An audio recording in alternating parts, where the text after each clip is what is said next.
Hello everyone, this is Nini, founder of The African in America. You can find my book in Amazon. Just type The African in America by Nini Mohammed. I'm here to share a little story about the book and about myself as well. I was born in Kenya, however, my parents are Somalians. In Kenya, we lived in a small town called Degahle, then later moved to Ifo due to my mother being sick, not having enough help and support.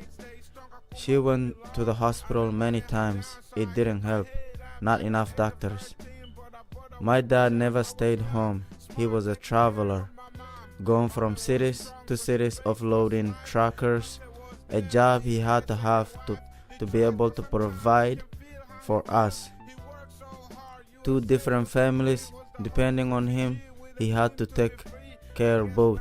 Sometimes he would not come home, weeks and even months being on the road, just like a truck driver here in America. But being a trucker there was worse, and he worked hard for us. Between me and my little brother Mohammed, we took our chances to take care of my mom. My brother was very little and he couldn't do as much as I could. We lived in Ifo for a couple of years. I became a hustler by following my uncle everywhere. I learned from him. We got in and out of trouble every day. I did what it took every day to bring food at home, especially meat. My mom was scared for me and told me to stop many times. I didn't go to school, however, I didn't even know anything about school.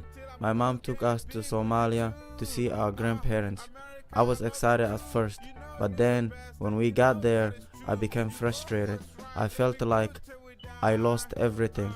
One of my little brother died there because he couldn't eat the food there, and the food we were used to in Kenya, we didn't have in Somalia. He was only 2 years old. My dad wasn't happy when he heard about my brother. That was when he ordered my mom to bring us back to Kenya as soon as possible. After a year, we moved back to Ifo. As soon as we came back, my dad already got into coming to America movement. We were deployed into the refugee camp of Kakuma, the town of hot, rainy, and dry wind that blows your face off. People who were very different from us. They were called Turkana. Most of them walked naked all the time. We were confused. I remember the first day we arrived there with all the buses lined up. I could barely see anything because of the very dust wind and almost blind you out.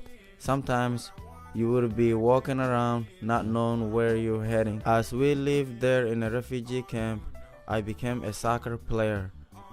As I was a hustler, I hustled the stores. When I got tired, I slept wherever I found peace.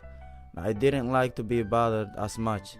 For me, the African dream was to wake up, pray, play soccer, and stay alive.